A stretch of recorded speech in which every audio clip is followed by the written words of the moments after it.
Hi there, Sal here from CWP's Involvement, Recovery and Wellness Centre. Today I'm going to talk to you about memory boxes.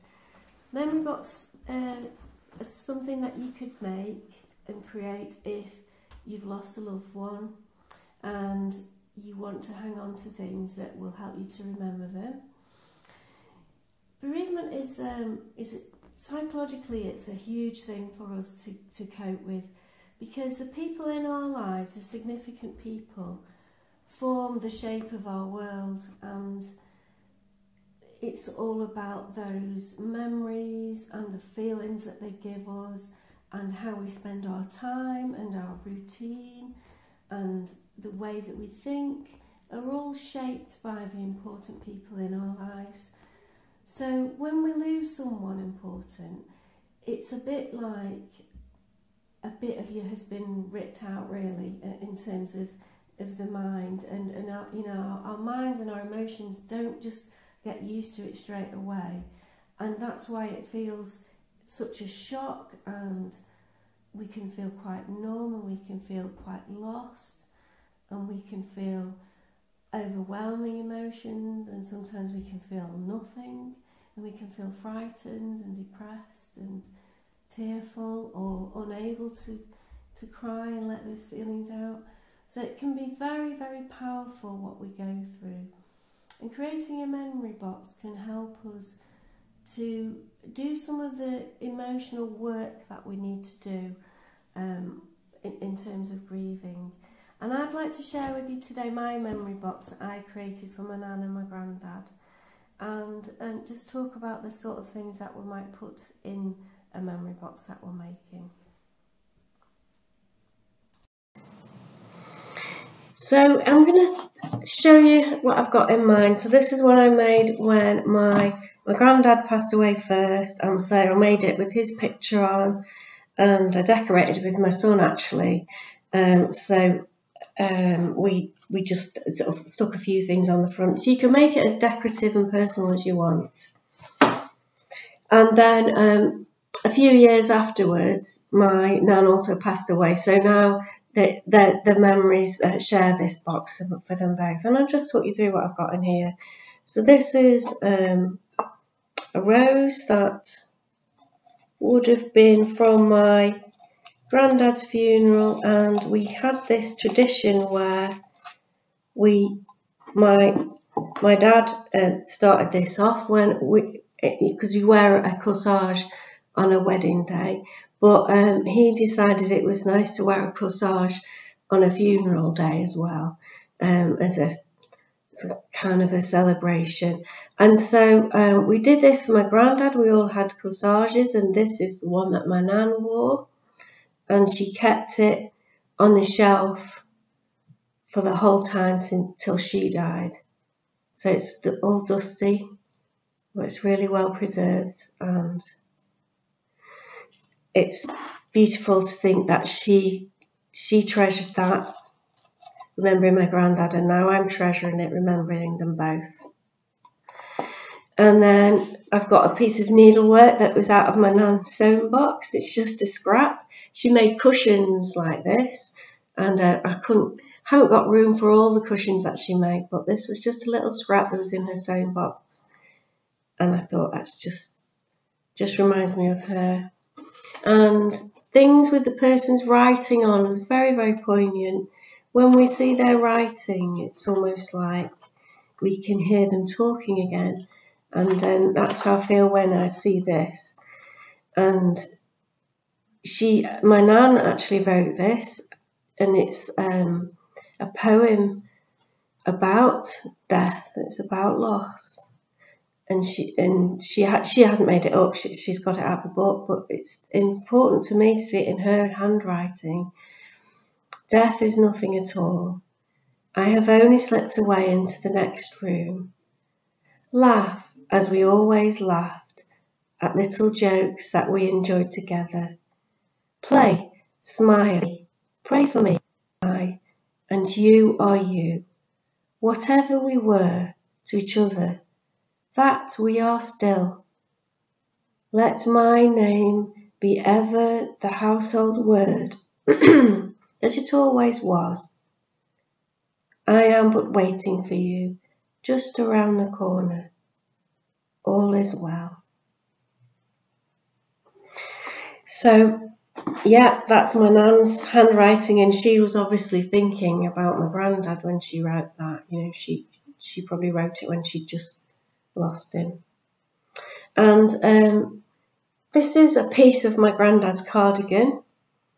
I didn't have room to save the cardigan, but it just reminds me of him, and it still smells like their house. So that's a very physical, lovely reminder of my granddad. And I think if we can make the memory box as sensory as we can, you might not have a piece of their clothing, or you might not have room for it, or you know, everything might be all clean and it doesn't smell of them anymore, but you could put a bit of their aftershave on it, or a bit of their perfume on it. So it's nice to make it appeal to all the senses. I'm right back there when I smell that in that house. And this is a card that my granddad wrote to my nan. Lovely to see his handwriting and his fond words to her. They were a lovely couple. And this is something that I made for them when I was little. They saved it, and it's so touching that they saved it all those years. So that's very special. Gardener of the Year. I've crowned him Gardener of the Year. And this is actually a book that I made for my nan when my granddad died, and I put all photos of him in there and poems in there. Oh. And she's got a scrap of paper she's put inside that my granddad wrote. Thank you very much for being my missus. All my love, your Bill. And again, it's his handwriting, and my nan saved that, and she's put it inside this book, so I'm keeping it inside this book too. And I've got their funeral, order of services, which, you know, that's a memory of the sad day. Most of it's a memory of their life, not of their death.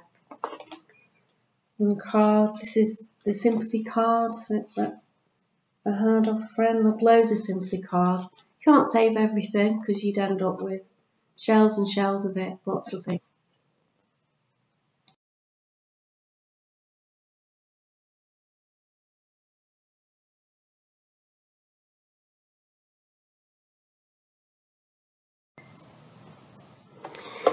And next I've got a little piece of needlework that my nan made. She did loads and loads of tapestries and needlework, so just saved a small one here that was in the house. And I've got some of my nan's jewellery and her watch, her brooch. I remember her wearing those. Not precious, not valuable, but very precious to me. And these are things that were in my nan's bedroom. I can picture that on the shelf now. It's got a little brooch in there. And I can picture her bedroom when I see that. She liked flowery things. Everything had flowers on. And this is a picture of my dad and my aunt when they were young. It looks like my dad looks about 23 there. Beautiful little picture. And my nan's alarm clock. Just a bit of fun, but it reminds me of the house. And these are some mittens that my nan would have knitted for my granddad. And she was very good at knitting. She could knit gloves and mittens and socks and cardigans. And my granddad always had cold hands, so this makes me think of both of them. Again, it smells of them in their home. Gorgeous. And this is actually a bit of their curtains. because again, everything was flowery in the house, and I couldn't save the whole curtains, but you know, they were worn out, but I just saved a bit of it. It's nice to remember the house. Some photos in there. Obviously, if you've got photo albums, all the better, you know, but you might only have 1 or 2 photos, but it's nice to have a special place to keep them. It's nice to have them up around the house as well, which I've got lots up around the house. And there they are together. And this is a picture on my granddad's 100th birthday with my family, my boys there. And it's a bit of a faded picture, but very special day. And there's a little silk rose that my nan must have had to go around somewhere. She loved roses. Well, they both loved roses, and she always used to say that my granddad would always bring in the first rose of summer for her, pick it and bring it in for her. They were very romantic. So lovely things in there.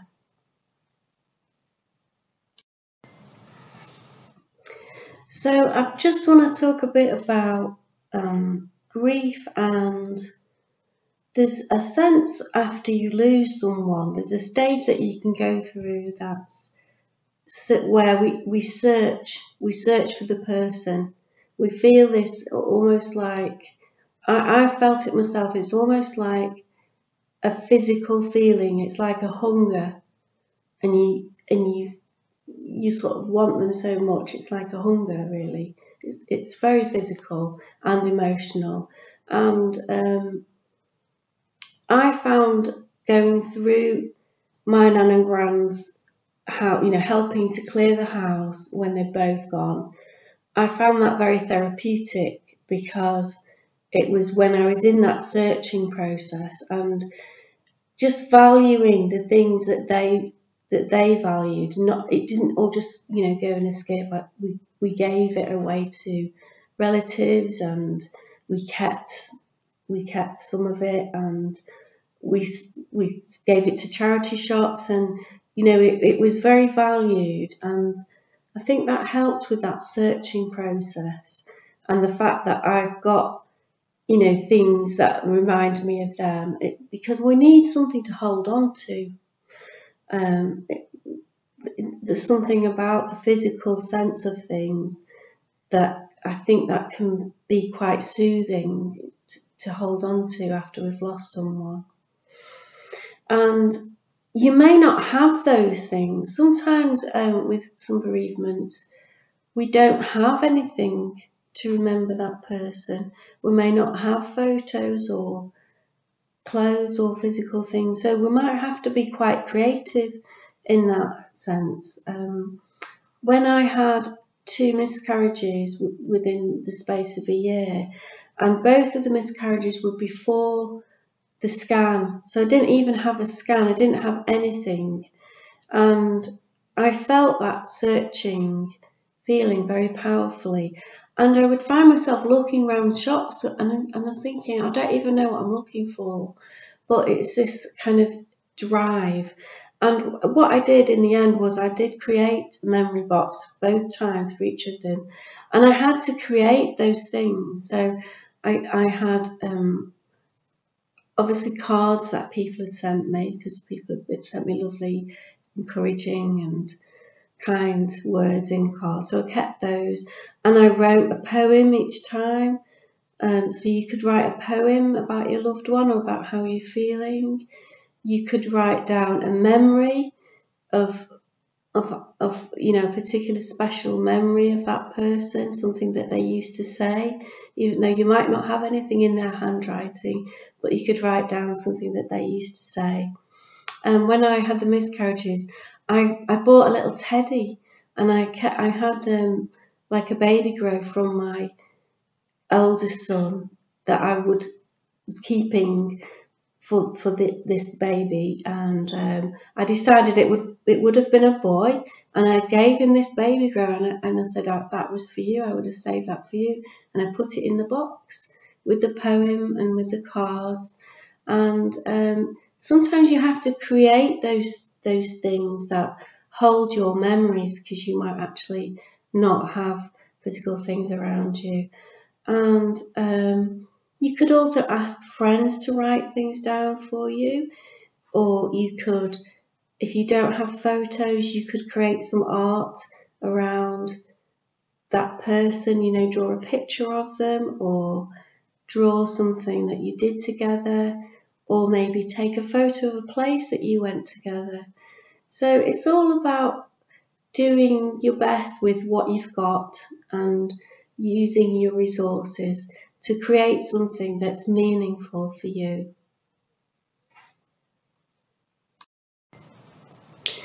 I just want to talk a bit about the processes of grief, because thinking back about that, you know, talking about grief being like a part of you's gone for a while, you know, it's like a wound, and just like a wound has to bleed and has to go get in a bit of a crusty scab, and it has to hurt, and it has to heal, and gradually it gets less painful. Similarly with the bereavement, you know, it's not about bleeding, but it's the crying, it's the process of letting the grief go and letting it out and giving it time. And we have to express it to let it heal. And for all sorts of reasons, we can not allow ourselves that process. Sometimes we can get a bit too good at being strong and holding our feelings away, hiding them away, and staying strong on the outside. And we are going to need at some stage to go through that grief and to let it out, and to have some kind of process of searching and facing the loss, and then finding ourselves again, and you know, letting ourselves have a cry, letting ourselves have a grief process is really important. And that can take the form of you know, saying our goodbyes, of preparing for the funeral, preparing, you know, clearing away that person's stuff, and deciding what to hold on to, deciding what to do with it, and just those processes over time, not hiding from them, not pushing them away forever. And I think that's really important with children as well who have a bereavement, that we can sort of guide them through that process, really. And creating a memory box can be part of their process, where it's something to do together and allows us to talk about the memories. And it shows them, gives them the message that it's okay to remember that person, and it's okay to feel sad, and it's okay to cry. And it's okay also to not think about them some days, you know, to forget that you've lost them, and to be happy and have a laugh as well and have fun. And sometimes we need to help children through that process, because it can be quite scary and bewildering, really, and it can be for adults too. So it helps us to sort of have processes that we can go to. And I think creating a memory box with someone and having that and revisiting it, looking through it, is a really nice process.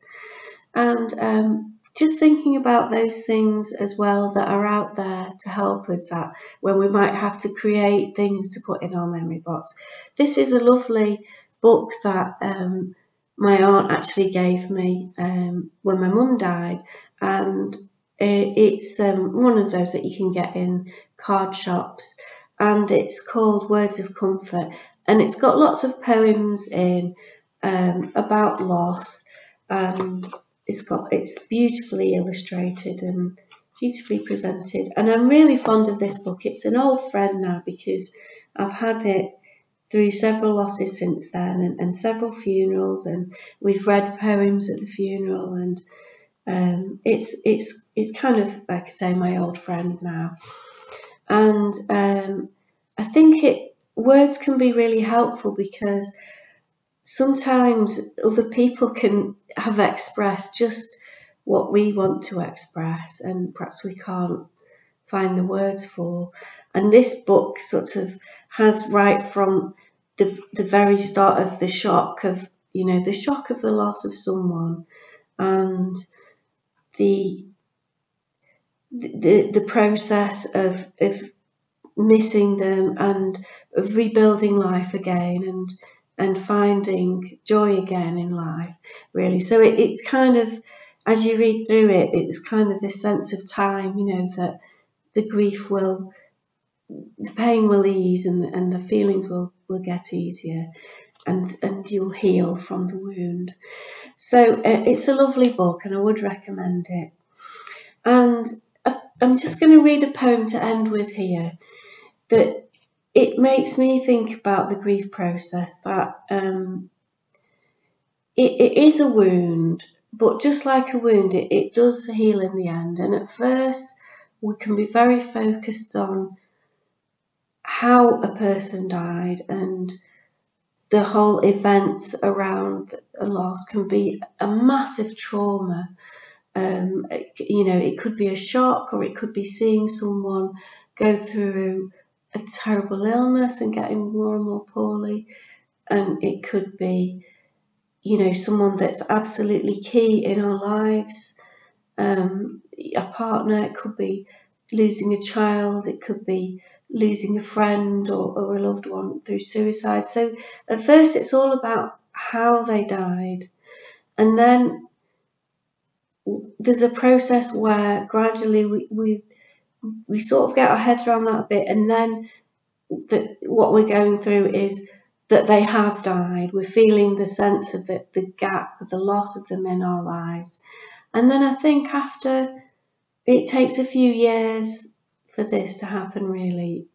And the length of time is very, very personal. But in the end, we kind of come to terms with it. They're gone, but we also feel that they're still with us in a way. That they're here, they're in our hearts, and they're in our minds, and they're in our memories, and they're around us. They've helped to shape us.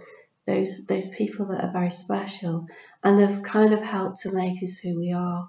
So they are in us, and we live with them in our lives, really. And I think this poem just expresses that lovely change process, really, of the healing that comes eventually. And it's called The Triumph of Life by Marjorie Pisa.